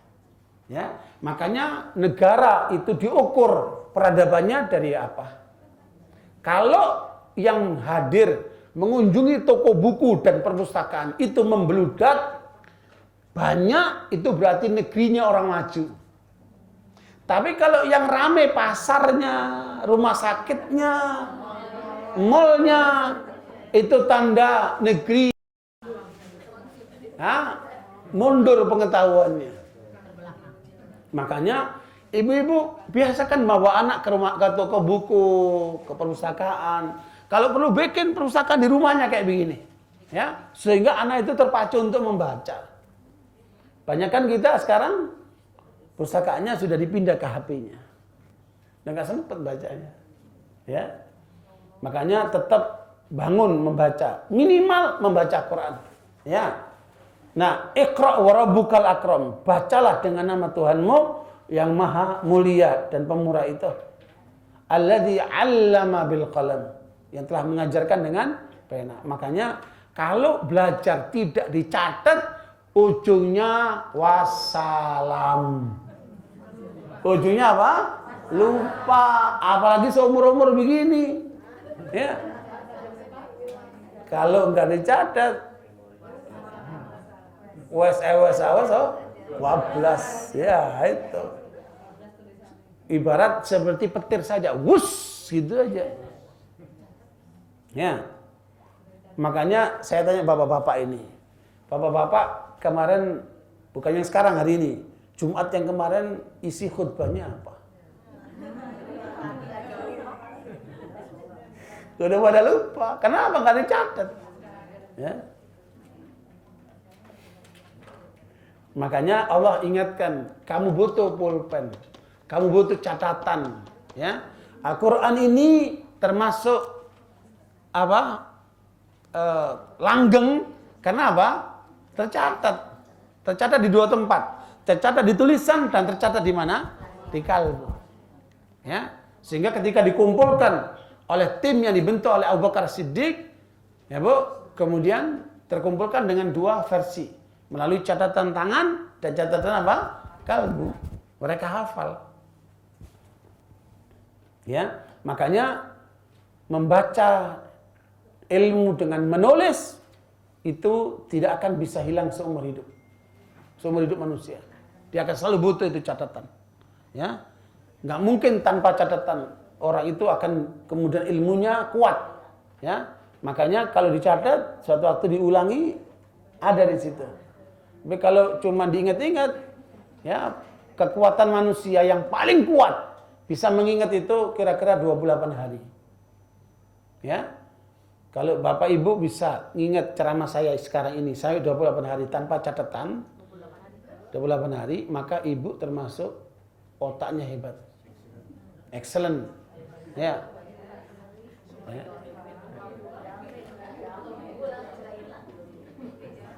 Kalau saya nanya pengajian saya bulan lalu apa sih? Ujungnya aja Mekah Madaniyah apa? Ayat Makkiyah dan Madaniyah. Isinya apa? Wallahu a'lam. Nah, itu kalau enggak catatan lagi baru ingat lagi kan? Nah, itulah manusia. Ya, makanya harus selalu diikat dengan pena. Makanya anak-anak kecil ditanamkan hafalan karena mereka ini seperti mencatat di atas batu, mengukur di atas batu. Tapi kalau bapak-bapak, ibu-ibu tua-tua begini, suruh ngapal kayak orang ompong. Gigit-gigit gak jadi-jadi. Tapi alhamdulillah sekarang sudah banyak teori-teori, metode-metode baru. Hafalan untuk orang-orang tua ternyata masih dimungkinkan. Jadi sebenarnya yang menjadikan orang itu kenapa cepat lupa? Sebabnya satu, dosa. Dosa. Ya, dosa itu yang menjadikan orang itu cepat lupa. Makanya semakin orang itu bersih hati dan pikirannya dari pengaruh dosa, dia semakin kuat ingatannya itu. Ini penyebabnya dosa, Ibu. Kata Allah, "Wa ma ansanihu illa syaitan." Yang menyebabkan orang lupa adalah setan. Dan setan tidak mungkin kecuali hubungan dengan apa, Bu? Dengan dosa. Ya, 'allamal insana ma lam ya'lam. Ya, Allah lah yang mengajarkan manusia yang tadinya tidak tahu. Bapak Ibu sekalian, coba Bapak Ibu lihat bahasa saja. Saya punya buku The Miracle of Language. Ya. Apa, Ibu? Miracle itu apa? Keajaiban bahasa. Ya. Ibu lihat di Indonesia ini ada ribuan bahasa lokal. Di seluruh dunia ini ada berapa itu? Padahal mereka dari Nabi Adam alaihissalam. Tetapi tidak ada bahasa seperti bahasa Arab. Ya, kemarin saya dengarkan penelitian seorang ahli bahasa Inggris dari Sudan dan dia juga ahli bahasa Arab. Dia mengatakan bahwa vocabulary bahasa Inggris terbanyak itu hanya sebanyak 600.000 vocabulary-nya. Ya, sementara bahasa Arab sampai 6 juta. Ya. Itu minimal, bahkan ada saya mengatakan 12 juta. Ya, makanya Ibu lihat kamus bahasa Inggris yang dibanggakan Webster namanya. Kamus bahasa Arab namanya Lisanul Arab. Itu 5 juz besar-besar. Apa ini? Tebal-tebal sekali. Ya, makanya bahasa Arab ini kaya sekali. Dan karena Al-Quran dijaga oleh Allah, maka bahasa Arab ikut terjaga. Sehingga kita baca bahasa Arab itu seperti pada saat turun, seger. Coba Bapak Ibu lihat bahasa Soekarno tahun 40-an. Nah, tahun 70-an, 30-an sudah sulit dibaca. Siapa ibu yang jago bahasa Inggris? Coba saya kasih teks 100 tahun yang lalu, bisa baca? Udah susah udah baca. Ya, saya guru bahasa Inggris, tapi kalau suruh baca teks-teks 200-300 tahun lalu nggak bisa saya. Karena sudah terjadi perubahan yang dahsyat. Ya, perubahan yang sangat drastis. Beda dengan bahasa Arab. Ya, seger kenapa terjaga oleh Al-Qur'an. Ya, makanya termasuk bahasa Arab ini bahasa terkaya di dunia. Ibu. Oke, cuman kelemahan bahasa Arab nggak ada itu apa? Ikang. Ya, kalau orang Makassar nggak bisa bilang ikang. Ya, itu nggak ada. Di Arab itu nggak ada Mereka bilang Bandung, itu nggak bisa. Bandung, nggak bisa dia.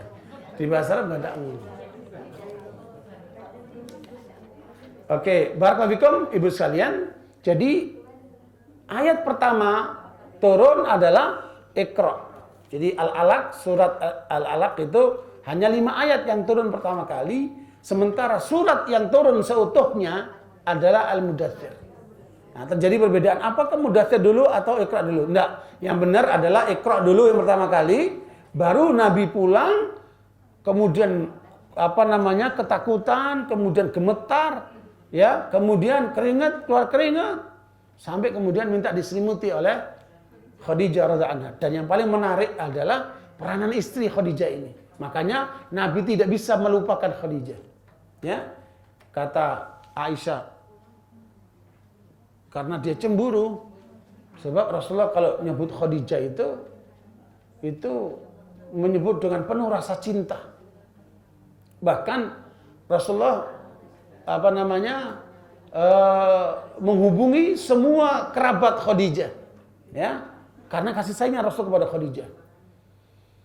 Satu kali Aisyah cemburu dengan, ngapain orang udah tua, udah mati lagi, ya kan? Mendingan ini nih masih perawan, gitu kan?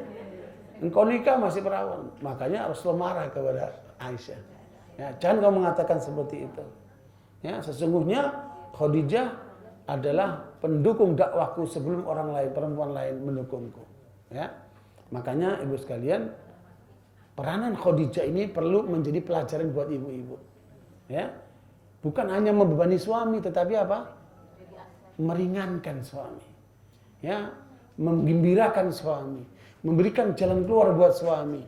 Ya, menjadi partnership buat suami, luar biasa. Ini yang kurang dilakukan ibu. Yang penting apa? Gajinya mana? Ini tagihan itu. Seakan-akan hubungannya cuma urusan fulus saja. Ya. Saya kemarin ketemu sama Pak Ari Ginanjar di Madinah. Lihat saya, Pak Ustadz, akhirnya rangkul-rangkulan. Masih ingat sama saya bilang gitu. Ya ingat lah Pak Ustadz, kapan lagi ngisi di tempat kami? Karena saya pernah dialog sama dia, sampai dia nggak bisa jawab. Kemudian dia undang saya untuk ngisi pengajian trainer-trainernya di tempat dia. Kemudian habis itu saya kembali duduk ke tempat saya, dia datangi, dia bisikin, saya nggak pernah lupa ceramah Ustadz. Apa Pak? Bahwa orang yang berjenggot itu adalah romantis. Ingat aja Pak, saya udah lupa. Jadi suami harus romantis Pak. Jadi dengan istri itu jangan hanya berhubungan cuma duit saja, ya. Berhubunganlah terkait dengan Allah, terkait dengan agama, terkait dengan perjuangan hidup, terkait dengan membangun akhirat, ya. Terkait dengan bagaimana mendidik anak kita supaya jadi anak-anak yang hebat dan anak-anak yang soleh dan solehah. Harus ada kebersamaan seperti itu, ya. Jadi tidak cukup hanya sebatas di tempat tidur atau urusan-urusan materi saja, ya. Nah, barakallahu itu sekedar nasihat dan pelajaran dari hubungan Khadijah dengan Rasulullah SAW, yang kemudian Rasulullah SAW ditenangkan oleh istrinya Khadijah, ya. Dan itu ceritanya panjang karena waktu sudah mulai mepet. Yang kedua, terjadi perbedaan apakah Mudaththir dulu, ya, setelah Rasulullah tidur diselimuti baru turun ya ayyuhal Mudaththir, surat Al-Mudaththir. Itu yang paling kuat ya. Jadi pertama Iqra, baru itu apa? Surat Al-Mudaththir. Ada yang berpendapat yang pertama adalah Al-Fatihah. Itu juga nggak betul. Ya. Ada yang mengatakan yang pertama itu bismillah karena setiap ada Al-Qur'an ada bismillah. Enggak betul juga. Jadi yang benar adalah Iqra baru kemudian apa? Al-Mudaththir. Kemudian Ibu Bapak silakan dilihat untuk ayat yang terakhir. Terjadi perbedaan juga. Mana ayat yang terakhir? Ya, apakah surat Al-Baqarah 278? Ya ayyuhalladzina amanu taqullaha wa dharu ma baqiya minar riba. Orang beriman ya bertakwalah kepada Allah dan tinggalkan riba, sisa-sisa riba itu. Ataukah ayat yang ke-281 surat Al-Baqarah ya? Wattaqu yawman turja'una fi ilallah tsumma tuwaffa kullu nafsin ma kasabat wa hum la yuzlamun. Itu surat Al-Baqarah 281. Ataukah surat Al-Baqarah 282 ya ayyuhalladzina amanu idza tadayantum bidainin ila ajalin musamman faktubuh. Nah, ini pendapat yang ketiga. Atau yang keempat yaitu surat An-Nisa ayat 176 yastaftunaka qulillahu yuftikum fil kalalah, yaitu masalah harta waris. Ataukah ayat yang ke-128 surat At-Taubah laqad ja'akum rasulun min anfusikum azizun 'alaihi ma'anitum harisun 'alaikum bil mu'minina raufur rahim ya. Atau yang yaitu apa namanya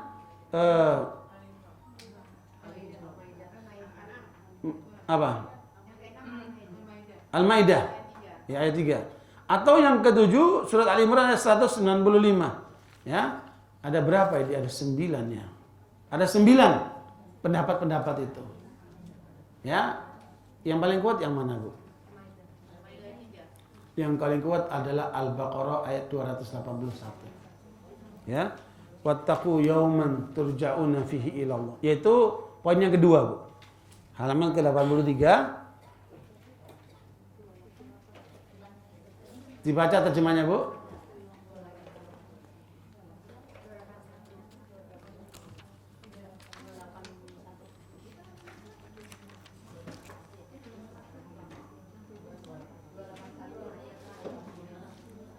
(281) surat Al-Baqarah. Coba dibaca terjemahnya, Bu. Dan takutlah pada hari ketika kamu semua dikembalikan kepada Allah. Kemudian setiap orang diberi balasan yang sempurna sesuai dengan apa yang dilakukannya, dan mereka tidak dizalimi. Maknanya peringatan. Kalau awalnya dengan banyak membaca, kalau terakhirnya persiapkanlah untuk mati. Ya.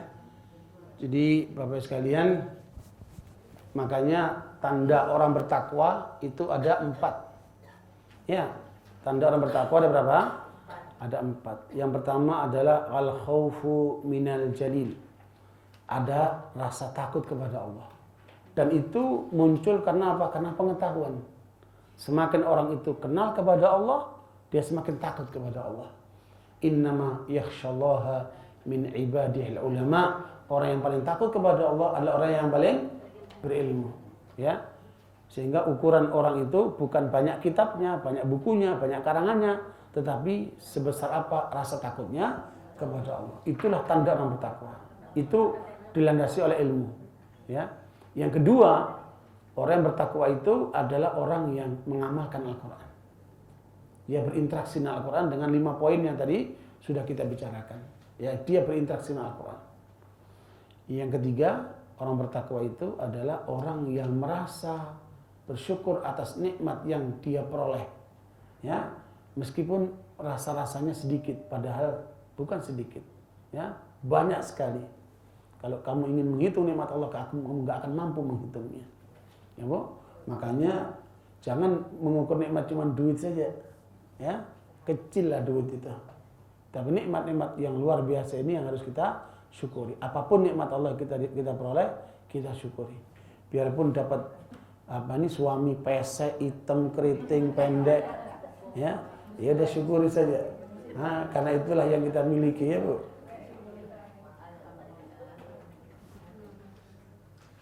Oke. Yang ketiga, yang keempat yaitu wal isti'dadu liyaumir rahil. Dia senantiasa bersiap-siap untuk meninggalkan dunia, siap untuk mati. Ya, makanya kapan saja mati itu akan datang. Makanya kita harus senantiasa siap dengan apa? Dengan amal soleh. Nah, ayat yang ke-281 pantas kalau itu menjadi penutup ayat dari Al-Quran, karena memang sifatnya adalah peringatan untuk bersiap-siap menghadapi kematian. Wattaqu yauman turja'una fihi ila Allah. Hati-hati kamu, bertakwalah kamu. Perhatikan 4 hal tadi itu sebagai persiapan untuk kamu menghadap kematianmu. Subhanallah. Kalau sudah mati, sudah nggak ada kesempatan lagi. Ya, waktu sudah habis. Dan yang menarik Bapak Ibu sekalian, pertanyaannya, mengapa orang yang ketika dicabut nyawanya itu minta ditunda sejenak saja untuk bersedekah? Ya, dia bukan minta untuk sholat, bukan dia minta untuk puasa, bukan minta untuk yang lainnya. Ya, tapi yang diminta apa? Bersedekah.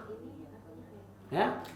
Wa anfiqu mimma razaqnakum min qabli an ya'tiya ahadakumul maut fayaqula rabbi laula akhartani ila ajalin qaribin fa asaddaqa wa akum minas salihin. Ya Allah, tunda sebentar. Aku akan bersedekah. Tidak ada waktu lagi, sudah habis. Ibu sekalian, makanya mumpung belum mati banyak bersedekah. Artinya orang yang mau meninggal itu baru dia sadar betapa besar arti sedekah itu. Ya. Dan itu yang harus kita perhatikan. Sebelum mati, banyaklah bersedekah.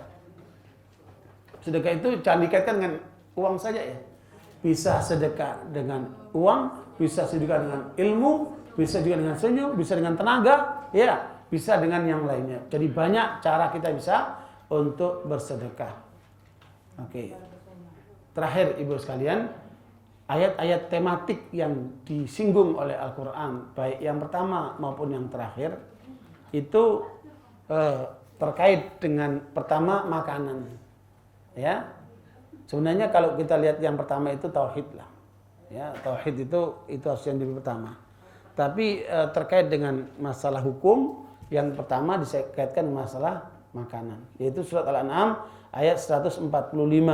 Qul la ajidu fima uhiya ilayya muharraman ala ta'imin yat'amuhu illa an yakuna maitatan aw daman masfuha aw lahma khinzirin fa innahu rijsun aw fisqan uhilla li ghairi llahi bih faman ittara ghaira baghin wal 'adin fa inna rabbaka ghafurur rahim. Al-An'am 145 ini terkait dengan makanan-makanan yang dilarang oleh Allah untuk dikonsumsi oleh orang muslim. Ya. Sebenarnya yang dilarang sama dibolehkan banyakkan mana? Dibolehkan banyak, dilarang sedikit saja. Ya. Termasuk ayat ini, Ibu.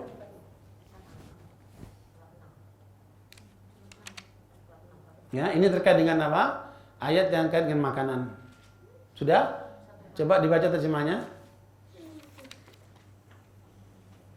Katakanlah, tiadalah aku peroleh dalam wahyu yang diwahyukan kepadaku sesuatu yang diharapkan bagi orang yang hendak memakannya, kecuali kalau makanan itu bangkai atau darah yang mengalir atau daging babi.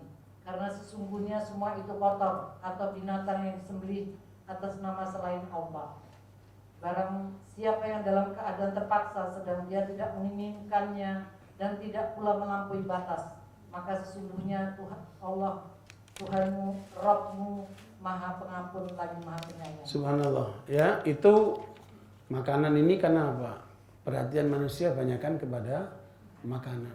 Ya, makanya makanan menjadi perhatian untuk diingatkan. Ya, silakan makan tetapi perhatikan yang haram harus dihindarkan. Kenapa? Kenapa makan haram ini kok ditekankan oleh Allah untuk dihindari? Karena ternyata makanan haram mempengaruhi seluruh kehidupan. Ya. Bapak Ibu sekalian, Allah katakan, ya ayyuhar rasul, kulu minat thayyibati wa'malu salihah.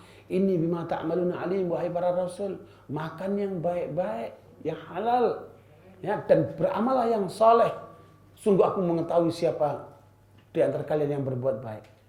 Maknanya konsumsi yang halal itu membuka pintu kebaikan. Tetapi konsumsi yang haram menutup pintu kebaikan, Ibu sekalian. Ya, makanya mengapa orang itu sulit rezekinya? bisa jadi ada makanan haram. Kenapa orang itu perilakunya buruk? Bisa jadi ada makanan yang haram, ya. Dan termasuk kenapa doa-doa nggak dikabulkan juga sebabnya karena makan haram. Ini penting untuk diingatkan, ya. Karena demikian saya pikir ini sudah cukup pengetahuan untuk awal dan akhir ayat yang terkait dengan bahasan kita pada siang hari ini. Insya Allah kita akan lanjutkan pada kesempatan yang akan datang tentang asbabun nuzul. Sebelum ditutup mungkin ada pertanyaan. Insya Allah kita akan mengejar salat asar insya Allah.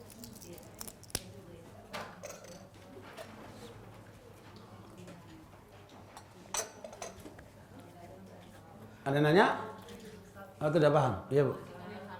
Kalau misalkan wanita yang tidak pergi ke masjid dan tidak bisa sholat subuh, apakah saya pernah mendengar jika membaca surat Allah bagaimana dia ada roti dan akhirnya di mata aksi itu sudah mencukupi seperti subuh? Ya nggak mencukupi lah.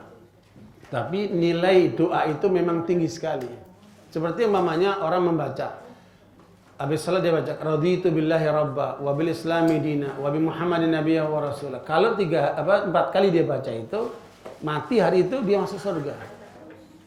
Jadi masing-masing doa itu ada kelebihannya. Ya, ada keutamaannya.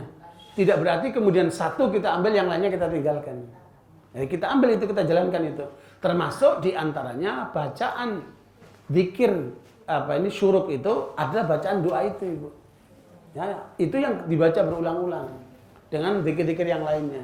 Nah, di antara itu ada bacaan dalam zikir pagi dan petang seperti itu. Jadi pada saat berdiam di situ sebelum sholat subuh itu sebaiknya baca doa pagi. Iya, baca doa pagi, ya kemudian atau baca Quran atau berzikir atau merenung silakan saja. Yang penting tidak terkait dengan dunia. Ya, intinya apa Bu? Terkait dengan Allah. Terkait dengan hukum-hukum Allah, tidak terkait dengan dunia. Itu yang penting Bu. Jazakumullah khair. Ya Bu. Bagaimana cara membersihkan dulu kan kita nggak tahu ada apa haram atau udah haram. Nah, misalnya dampaknya udah kelihatan ke anak apa gimana cara Caranya bertobat kepada Allah. Ya, kalau diketahui pernah ngambil haknya orang, kembalikanlah. Ya, kalau nggak ketahuan orangnya, umpamanya kita pernah ngambil sejumlah taruhlah 1 juta, maka sedekahkanlah dengan jumlah 1 juta itu. Mudah-mudahan itu menjadi amal solehnya orang yang kita ambil. Ya, kalau ketahuan. Kalau nggak ketahuan, tobat kepada Allah, minta ampunan kepada Allah, dan mudah-mudahan itu terhapus. Ya. Barakallahu fikum, wassalamualaikum warahmatullahi wabarakatuh. Insyaallah ketemu lagi dalam kesempatan yang akan datang. Subhanakallahumma bihamdika asyhadu an la ilaha illa anta astaghfiruka wa atubu ilaik. Walhamdulillah. Assalamualaikum warahmatullahi wabarakatuh.